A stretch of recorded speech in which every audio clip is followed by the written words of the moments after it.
حضرت عمر فاروق کہتے ہیں میں حضرت صدیق اکبر کے پاس بیٹھا تھا تو ایک خاتون آ گئی دربار خلافت میں کسی کام سے، تو حضرت سیدنا ابو بکر صدیق نے اپنے کندھوں سے چادر اتاری، اس چادر کو زمین پہ بچھایا، اس بیٹی کو، اس خاتون کو اپنی چادر پہ بٹھایا۔ تو حضرت سیدنا عمر کہتے ہیں میں نے کہا اللہ نے آپ کو اتنی شانوں سے نوازا ہے، انبیاء کے بعد آپ سب سے افضل ہیں، اور آپ اپنی چادر کس کے لیے بچھا رہے ہیں؟ کون ہے آخر یہ خاتون؟ تو حضرت ابو بکر صدیق فرمانے لگے حضرت سعد بن ربیع رضی اللہ تعالیٰ عنہ نے میدان احد میں حضور کے قدموں میں جان قربان کی تھی۔ میں نے کہا ہاں، کہنے لگے یہ اسی سعد بن ربیع کی بیٹی ہے، یہ آج آئی ہے۔ اور ہمارے ملک میں کیا ہوا؟ کبھی پلٹ کے دیکھنا شہداء کے خاندان کس کیفیت میں، کبھی پلٹ کے دیکھنا سرحدوں پہ جان دینے والوں کے بچوں کی کیفیت کیا ہے۔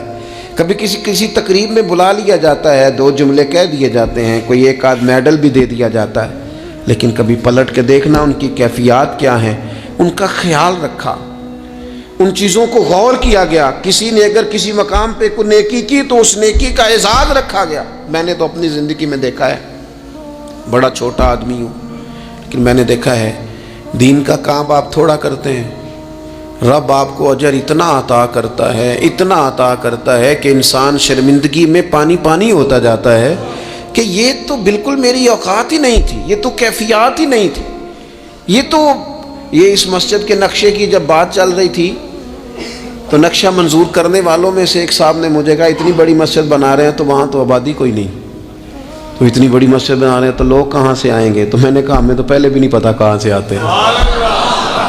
وہ کہنے لگے نہیں پھر بھی کوئی اندازہ تو ہو۔ میں نے کہا کہ میں چلے مسلمان پر ویسے ہی اعتبار کرنا چاہیے، تو میں تو ویسے ہی پگڑی داڑھی والا ہوں، سچ بتاتا ہوں مجھے نہیں پتا کہاں سے آئیں گے، پر امید ہے کہ آ جائیں گے۔ اب جو آ رہے ہیں وہ مجھے صرف ایک ہی بات کہہ رہے ہیں تہاڈی جگہ تھوڑی ہے، اے جگہ ذرا بدا لو۔ میں نے کہا ذرا ٹھہر جاؤ، جو چیزیں ہو رہی ہیں ان کو ذرا مینج کر لیں۔ دیکھو اللہ تبارک و تعالی، اللہ کا رسول، دین کسی کا قرض نہیں رکھتا۔ ہمارے مخلص ہونے میں دیر ہوتی ہے، ہم اور جلدی شکوہ کرتے ہیں اپنی زبان پہ، اللہ تعالی ہمیں معاف فرمائے۔ بعض اوقات نہ چاہتے ہوئے کچھ ایسی باتیں آ جاتی ہیں جن میں بعد میں شرمندہ ہوتے ہیں، یار یہ جملہ کیوں کہا، دین تو بڑا اعزاز دینے والا۔ اپنے محسنوں کا شکریہ ادا کریں۔ آپ یقین کریں میں نے زندگی میں ایسے اساتذہ دیکھے جن کا مقصود تنخواہ لینا نہیں تھا، پڑھانا تھا، اور انہوں نے جیب سے خرچ دے کے بچوں کو پڑھایا، دل لگایا، جد و جہد کی۔ ایسے مشائخ دیکھے جنہوں نے وارفتگی کے ساتھ لوگوں کو دین کی طرف قائل کیا۔ اب نہ زمانے میں تکلف پیدا ہو رہا ہے، اب طبیعتیں احسان مند نہیں رہی۔ بچے اپنے ماں باپ سے جب یہ کہیں کہ آپ نے ہمارے لیے کیا کیا ہے، اور جب شاگرد اٹھ کے اپنے استاد سے کہیں کہ اگر پڑھایا ہے تو فیس نہیں لی، مفت پڑھایا ہے۔ اگر کوئی بیوی اٹھ کے اپنے خامد سے کہہ دے، نبی پاک علیہ السلام نے فرمایا، بخاری میں موجود ہے، کہ ساری زندگی تم عورت کے ساتھ نیکی کرتے ہو لیکن تمہارا ایک عیب دیکھتی ہے تو وہ کہتی ہے میں نے تو کبھی تم میں کوئی بھلائی دیکھی نہیں، یہاں تو سکھ پایا ہی نہیں۔ فرمایا اس بنیاد پر کثرت سے عورتیں دوزخ میں جائیں گی۔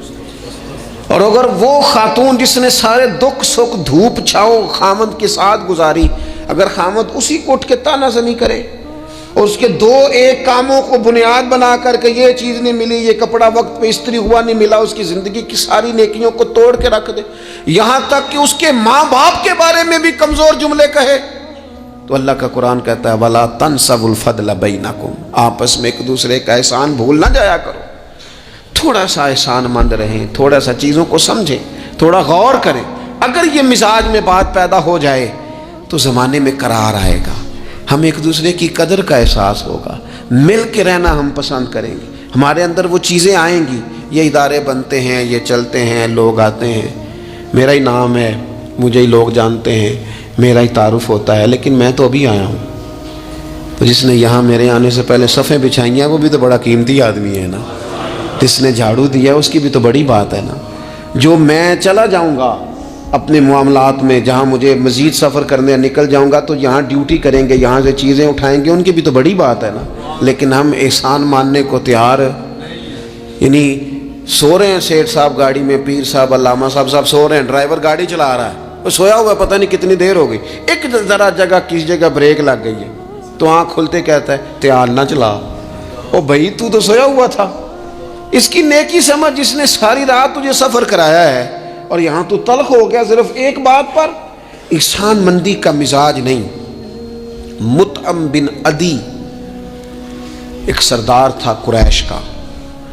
یہ بات نا, یہ ایک میں پڑھتے پڑھتے میں بدر کو پڑھ رہا تھا دراصل, یہ ایک بات میں نے پڑھی تو یہ سارا عنوان ہی میں نے بدل دیا. میں نے کہا بات ہی اس پہ کرنی.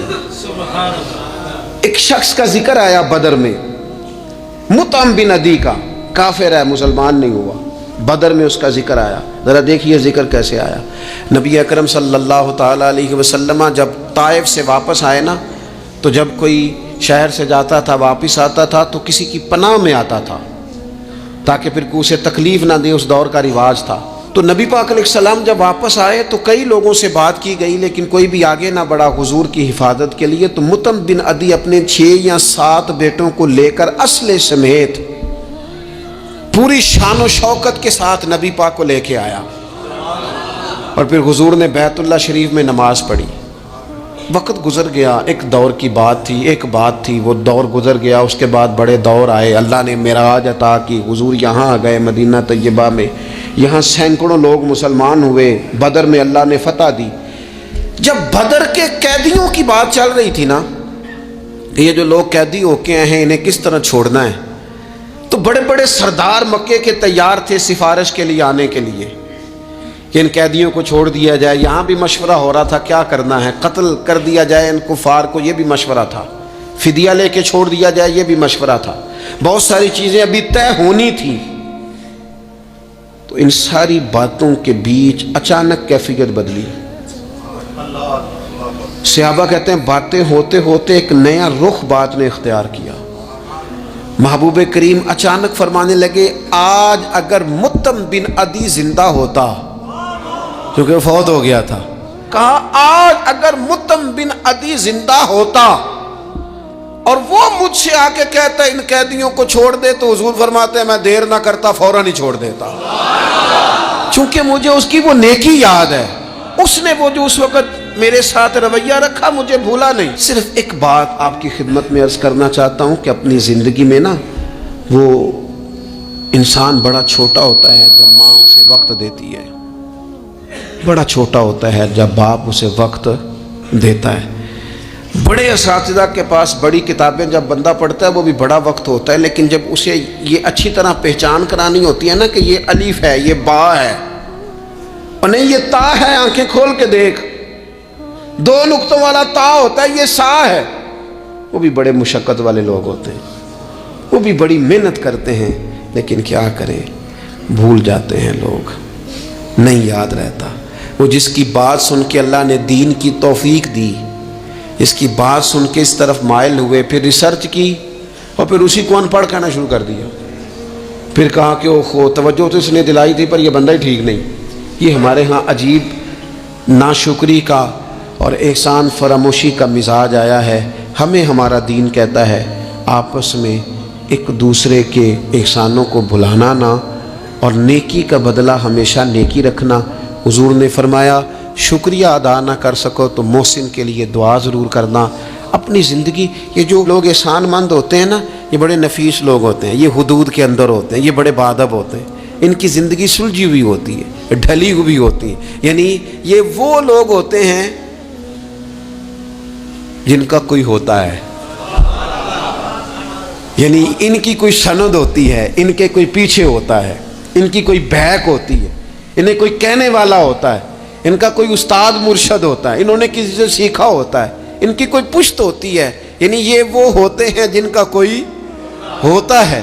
اور جو کہے کہ میں تو ساری محنت آپ ہی کی تھی, ابے بھی کچھ نہیں سی دیتا, بھائی بھی چھٹ گئے سن, فلانا بھی تو بھائی او بھائی تو ڈھلا ہوا ہی نہیں ہے, ایسا آزاد بندہ, اس طرح کی کیفیات, یہ انداز درست نہیں ہے. اپنی زندگی کو احسان مند بنائیں. ہم بڑے لوگوں کے احسان مند ہیں. آپ یقین کریں کبھی سوچتے ہیں تو ڈھیر سارے لوگ ایسے ہیں جن کے بارے میں سوچتے ہیں یار تیرا شکریہ کیسے ادا کریں گے, کہاں سے وہ لفظ لائیں گے, جن سے تیرے بڑے سارے زندگی میں لوگ ہوتے ہیں بس اپنا مزاج احسان مندی والا بنائیں، نہ جزا دے سکیں اور نہ کوئی بدلہ دے سکیں تو دعا کے تو الفاظ ادا کیے جا سکتے ہیں۔ ایک ضروری بات آخر میں آپ سے یہ عرض کرنی ہے، یہ جو رمضان المبارک کا آخری عشرہ ہوتا ہے نا، یہ بڑا قیمتی ہے۔ میں پہلے بھی دوستوں سے عرض کرتا رہتا ہوں کہ ہم نا یہ آخری 10 دن اکثر بازاروں میں گھوم کے گزار دیتے ہیں، پہلے بھی ساری خریداری کی جا سکتی ہے۔ بخاری مسلم میں حدیث ہے، سیدہ عائشہ صدیقہ رضی اللہ تعالیٰ عنہ فرماتی ہیں آخری 10 دن جو رمضان کے ہوتے تھے حضور خود بھی بیدار ہوتے تھے، ہمیں بھی بیدار کرتے تھے۔ یہ راتیں بیدار رہنے کی ہیں، شب قدر کی تلاش کی ہیں۔ نبی پاک نے اعتکاف فرمایا ہے، کوشش کریں، جو تو اعتکاف بیٹھ رہے ہیں وہ تو بڑے باعث مبارکباد ہیں، جو نہیں بھی نہ بیٹھ رہے وہ بھی اپنے اپنے علاقے کی مساجد میں کوشش کریں، 1 رات مل جائے، 2 مل جائیں، 4 مل جائیں، جتنا اضافی ٹائم ملے آخری 10 دنوں میں وہ مسجد میں گزاریں۔ زیادہ سے زیادہ وقت قرآن پاک پڑھیں، استغفار پڑھیں، درود پاک پڑھیں، یہ 3 ہی وظیفے ان کے ساتھ، اور رات کا وقت کوشش کریں قیام میں گزرے، نوافل میں گزرے، جہاں جہاں بھی آپ، اس کو ہم نے ضائع نہیں کرنا۔ یاد آتی ہے تو آنسو بھی نکلتے ہیں، دعا بھی نکلتی ہے۔ تھے کچھ لوگ پچھلے سال جو اس سال موجود نہیں ہیں، وقت تیزی سے گزر رہا ہے، تو یہ سعادتیں بڑی قیمتی ہیں، ان کو ضرور حاصل فرمائیں۔